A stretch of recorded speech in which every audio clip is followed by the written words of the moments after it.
Welcome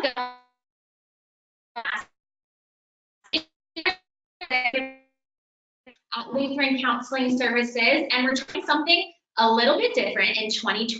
So this is Ask a Therapist. Lutheran Counseling Services works to create a safe place for people to change their story. And each month we're sharing with you a practice of the month, as well as hosting a session of Ask a Therapist. And our goal is to give you resources so that you can make 2020 your best year yet.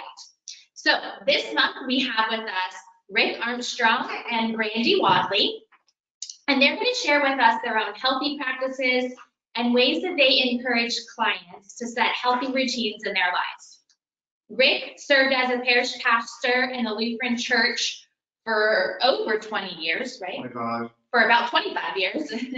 He's a marriage and family therapist and a certified pastoral counselor. And Brandy is a licensed clinical social worker. She's a wife and a mother of a preschool boy, and she has another one on the way that will join us in 2020.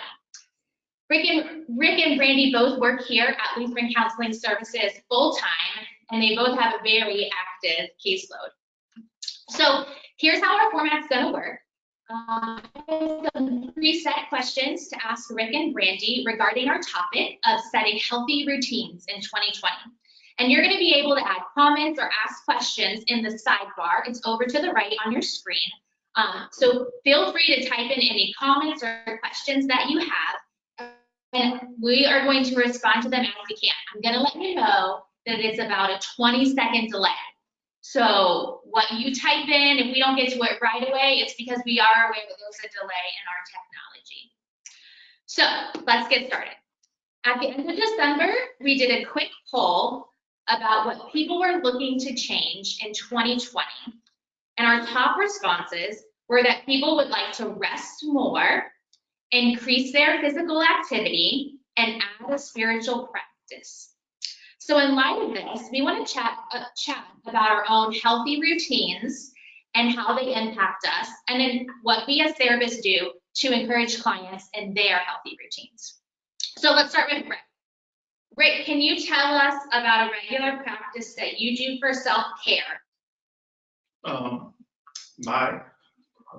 You left those in a group there, so I know. Okay. What other routines that you have in your daily schedule, either spiritual or physical, that impact your health? I usually try to start my day early. I'm one of those early morning people, 4:30, 5 o'clock in the morning, for me, it's about, I take about goes anywhere from a half hour, 45 minutes, sometimes longer. Got a couple of books that I'm reading out of, daily readings, which does include scripture, includes some devotional resources in that, what that might be saying. And I've also gotten a book this year that kind of a daily guide. It's entitled, what's it entitled? Restoration Year. And so some things to work through in that. And then I do some journaling. In the past, I've journaled. My journaling was on my iPad, but I got challenged by a gift that someone gave me a year ago of a leather-bound journal book. And I've been handwriting journaling, and it really has made a difference for me, and took me to I think it's taken me to a wider and deeper place there. And then after that, I usually go for a walk or a bike ride, and that's usually 30, 45 minutes. It's usually with music. Sometimes that's with NPR or something else, but sometimes the news distracts me, so it's also quiet time in that way. So that's usually my routine. I do have a routine.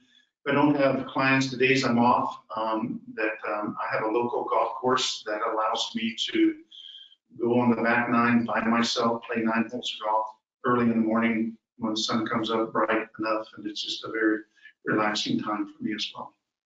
Nice. That's a full daily schedule for sure. Brandy, what about you? I understand that you work with a mentor, so could you tell us a little bit about what that looks like, how that accountability has helped you along the way? Yes. So I actually started my mentor about a year ago, and I found her by actually doing my daily devotion podcast with Pamela Krim. She's amazing, and she's a mentor.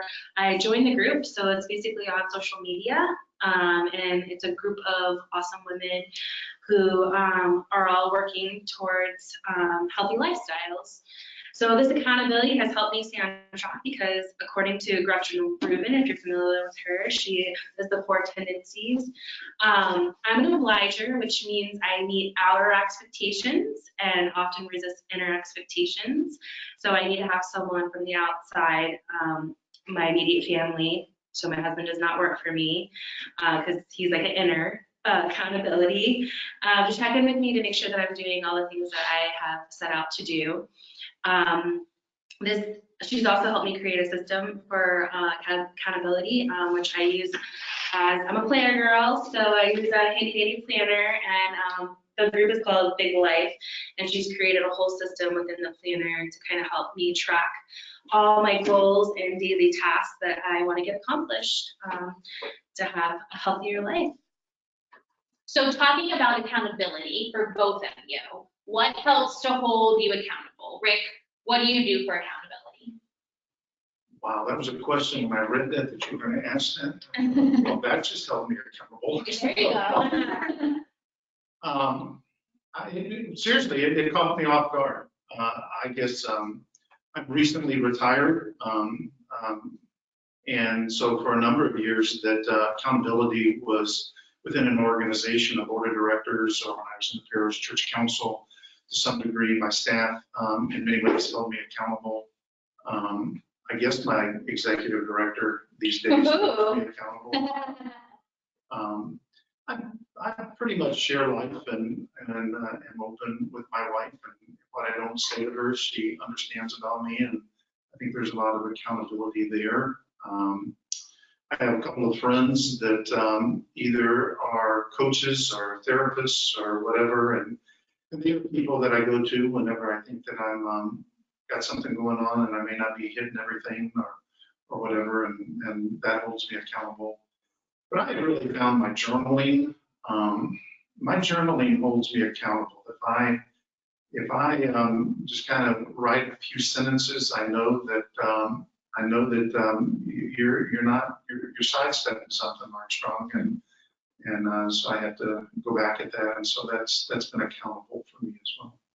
I guess knowing you, I would think too, you are a pretty structured person, and your to-do list often holds you I didn't have my to-do yet. Yeah. I'm a to-do list guy. They busted up my world. I've been a Wunderlist person for a number of years. And, Wunderlist sold out to Microsoft to do, and I've been having to get used to it. And it's got some advantages to it. So I got a to-do list that holds me accountable. That's good. Nobody else has access to my to-do list, so that's helpful. Brady, what do you have people that hold you accountable, or specific processes, or what do you have? Yeah, so I have my mentor. She sends me a daily text to kind of check in and be like, hey girl, what you doing today? And then I also have my group within the mentoring group. We have groups, and so we all check in with each other to make sure that we're accountable. And then I also use my daily planner. I have to-do lists as well in here. I also have my daily goal sheet that I check off and color every day. So that keeps me accountable as well. And when I'm struggling, the group really helps give me resources and getting back on track, and it's right here. So they're like, hey, look at your planner. What did you write down for today? I'm like, oh yeah, I should do that. I should look at that. So those are kind of my accountability. I have other people in my life too that are always checking in with me, my best friends. My executive director also knows to give me due dates, because I need to have due dates in order to get things done. So that's super helpful as well. It sounds like too, we have different people hold us accountable to different things. Like I have a friend I do devotions with, and she holds me accountable to devotions, but not to work stuff, not to other activities and things in our life. So I guess maybe just having that well-rounded support system can help you for sure, holding you accountable. Another big thing when we polled some people in December was resting. How do you rest? So Rick, what routines do you have that help you find rest and relaxation? Retirement has been good. I have violated this probably the last couple of weeks because I've been pretty busy.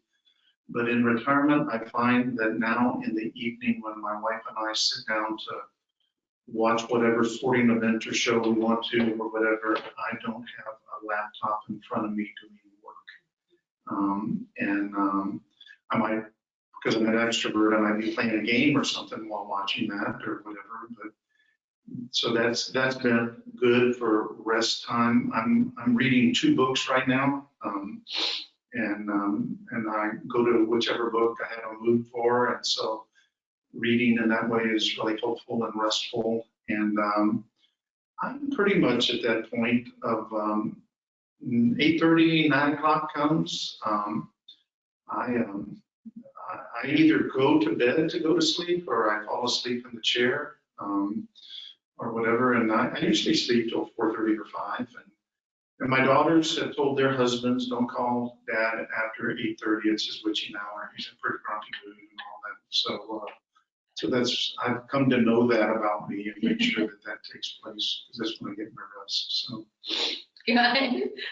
What about you, Brandy? I know you have little ones at home, so I would imagine finding rest looks different than Rick finding rest. So yes. How do you find rest in your daily or weekly routine? So daily, being a therapist, we're seeing clients a lot of times throughout the day, but I do try to schedule in a little bit of time, whether it's 15, 20 minutes, where I actually have it in my planner written down, like I have to do something that's going to be relaxing to myself. So that's either taking deep breaths, listening to meditation video, coloring.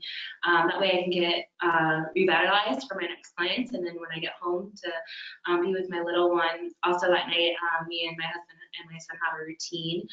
Right before Jared goes to bed, we all get in the bed and we watch one of his shows. And that is our quiet time where we all kind of calm down before we actually put Jared to bed, and then we have our own self-care time at that point. Nice. Mm-hmm. So sometimes rest doesn't always maybe look like sleeping. It can be different things that we find to be rejuvenating for ourselves. Yes. The Apple Watch has this thing called Breathe. Yes, the Breathe app on your Apple Watch. Yes. I forget about it sometimes, but it's helpful. So. Yeah, a lot of different things can help rejuvenate us in that way. I think one of the biggest things that happens after New Year's is we get off track. We've committed to some really big goals, some really new routines, but oftentimes like a weekend comes or like a 4-day weekend like this weekend, and we slide off track. So how do you guys overcome days or weeks when you've let your routine go? What kind of things do you do to maybe get yourself back on track in that way? She gets to start first. Okay, go. Okay. So the first thing I do, and this is also from my mentor group, is I recognize that every day is a brand new day where I can make the right next choice. So even though I may have had a really rough night, or even if I had a really rough morning in the morning with my son, the next couple hours, I know I can make the best next choice that's going to be getting back on track. So I have that in my head, and I really focus on that when I know I'm struggling. I also sit down with my planner and take some time in my planner to get back on track, to see what my goals were, to have it in front of me so I'm looking at it and I know exactly what I need to be doing. And I help outline my day so that I know that I can make successful choices. I also put reminders on my phone or my daily organizer system that we work at work to kind of plan out my day or have an outline how to get back on track during those times. What about you? I found that if I don't do that morning routine, especially the reflections time, I really get into more anxious places and all, and so it's kind of my mind and my body send me back on track.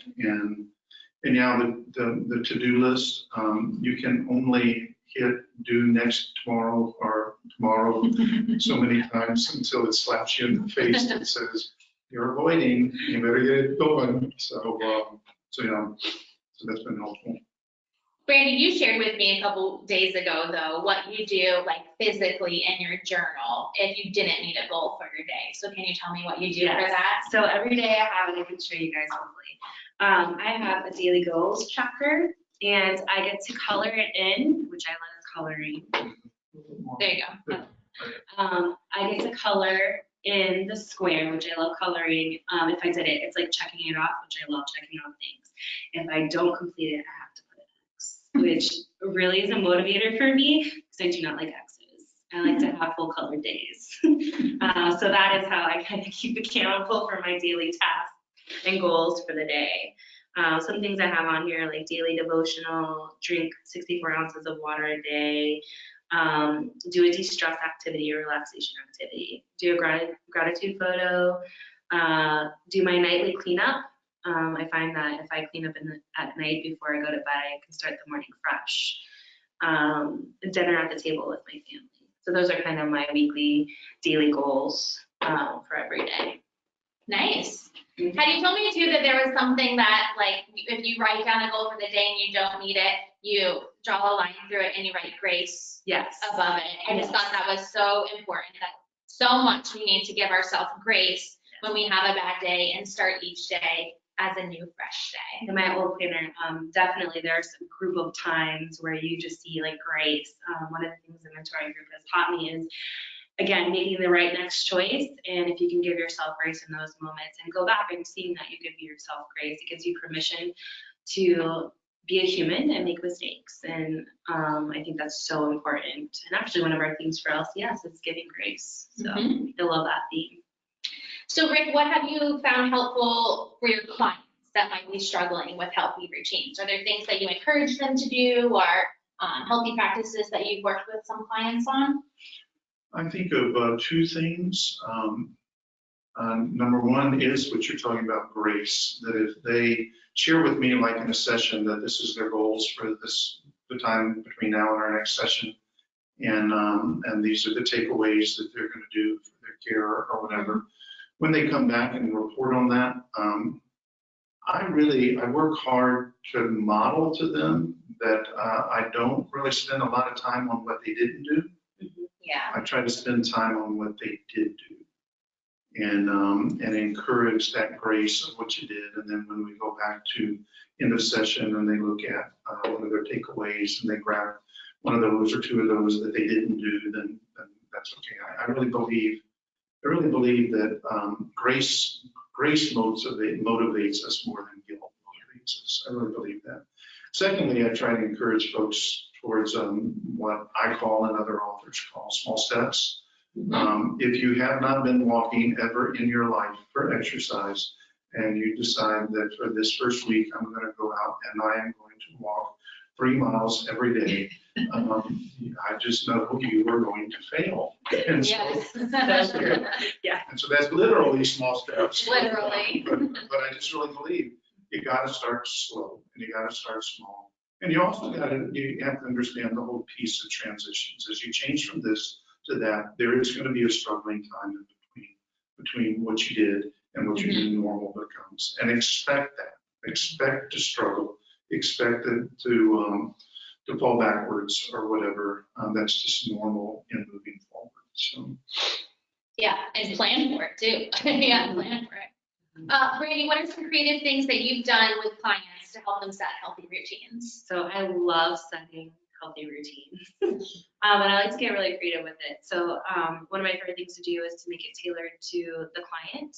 So whether that is creating a habit list on a beautiful sheet and we, put it on the computer and make it all nice, whatever it is that works for that client. I also love making vision boards that kind of helps us create goals, which then helps us create healthy routines, another creative way to kind of get yourself focused on what you want for the new year, or what you want for yourself. I think having something visual, even if that's on your phone, like I have a vision board on my phone that I created with pictures through the picture app where you can collage them together.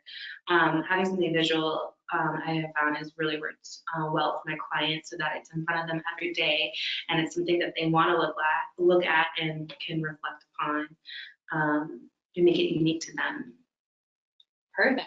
I know we all brought some like resources to share, and Rick, you have a stack of books there, and Randy, you showed a little bit. So what are some resources that maybe we would want to share with people? I'll share mine too really quick. I'm a bullet journal girl. I like doing bullet journals. I like doing gratitude logs. It gets a little maybe like obsessive, I don't know.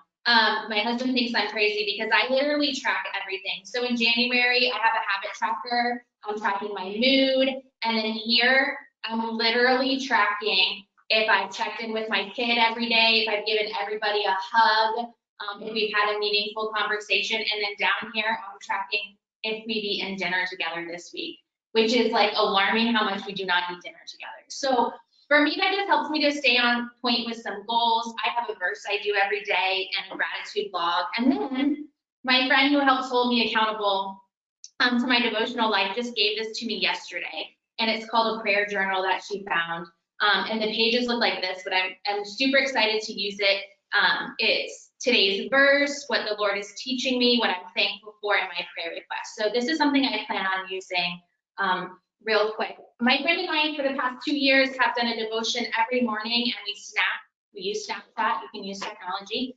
We Snapchat a picture to each other of our devotion and kind of our sentence takeaway. And for me, that's just been really, really helpful. And then the one other resource I would want to share that I've been sharing with a lot of teenagers recently, it's an app, and it's called Youper, Y-O-U-P-E-R. And you can track your mood, and it gives you meditations and breathing techniques to use.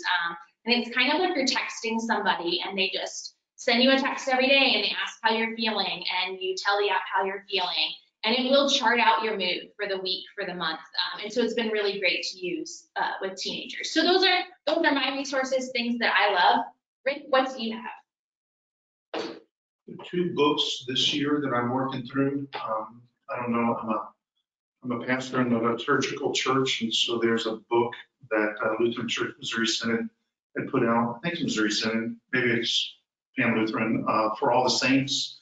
It's a 2-year guide, and it goes through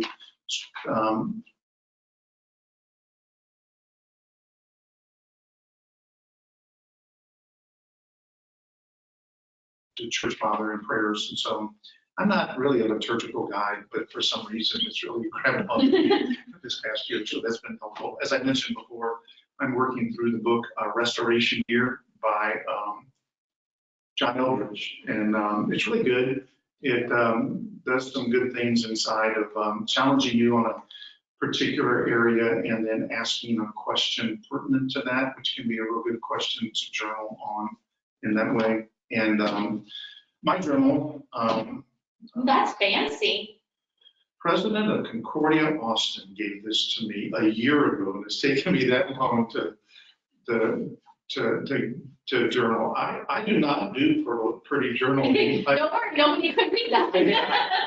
But it's the new place for me to be doing that. But one of the things I started doing, and it's just a scattered thing for me, it's my regular prayers. This is primarily my family that I pray for, and what I try to do is I pray for them once I mention their name.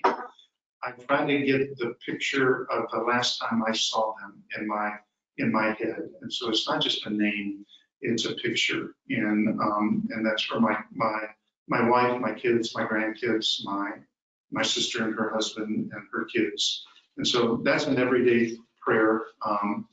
And then there's my prayer list. I have people and situations I pray for. And then on the back of that is my list of gratitudes that I fill in kind of every day or whatever. And now I'm halfway through the month, so I've gotten into it. The last thing that I do regularly is, No, there we go. I try to finish up that journaling in a 1-sentence prayer. And like my prayer today was, come Holy Spirit, help me focus on the larger story and know I will be okay with you. And then I take that prayer and I put it in my to-do list on my iPad, and it comes up on my phone. And so if there's a time in my day, whenever I quiet down and are struggling or whatever, it's that prayer I can go back to, kind of old Eastern mantra or whatever. I'm okay with that. that's what I do. Last year, I worked through it. I just throw that out there for you. Philip Yancey has a daily devotional book entitled Grace Notes, and I just found it very helpful, very good read. So, Nice. Brady, you had a couple resources I think you shared, but why don't you put that book back up so Yeah. we can see? So this is the 4 tendencies. If you're looking to create habits and you're struggling as to why you can't stick to your habits, this kind of gives you some categories of maybe some answers as well as to why you're not able to stick to some of those habits. And it helps you implement systems that will actually work for you. So I'm an obliger. I can't do inner expectations. I need outers, so I know I need accountability groups to help me do things that I want to do. Whereas an upholder, they automatically have the inner expectations they have when they need them, they do them. So it's a really good resource to kind of figure out what exactly you need to do to create healthy habits and how it's going to be the most successful to you. And then I'll show you my planner again. In my planner, there is note section, so I actually take notes as well with my daily devotions. I also have my bucket list that I want to do for each season and check those off. I have a focus goal for each month, and then I have my weekly goals, my regular goals, and then my daily goals. So I kind of break it down a little bit. And then I have an overview calendar for my big highlights for the month. And then I have my day-to-day stuff with my to-do list. So it's super helpful. I need all of those systems to keep track of what I'm doing. And this is just kind of my notes section where I have my meeting notes here, and then I also do my daily devotion journals as well in here. So it's all in one place, so I can just take this book out and go. It's so interesting how some of us like technology, paper, a mix of technology and paper. I'm really a technology person, but I use a lot of paper too. So you don't like paper? I don't like paper, but I've used it more and more. So anything else as we conclude that you guys wanted to share that you weren't able to? I have to say that this season in my life, not just in retirement, but the last 15 years, where I've had the time or more of the energy to become more intentional about self-care and all, has really been a very fulfilling time. I think that my time before that, my life was probably more reactive, and I responded reactively. And what's helpful is it's just been refreshing and helpful to slow it down and to reflect more and to pause more and to rest more. And I find that in doing that, I have more energy and I have more creativity. And I don't know, I think it builds us like God intended for that to be.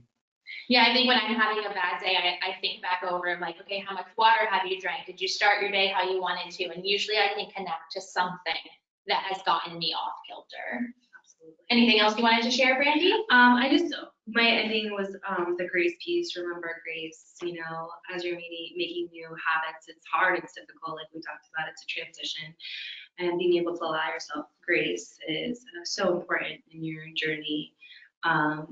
It will help you be more successful to continue on. So I just really wanted to bring that home of if you start at midday and you still make the right next choice. Mm-hmm. Yes. That's the important part. Mm-hmm. Yes.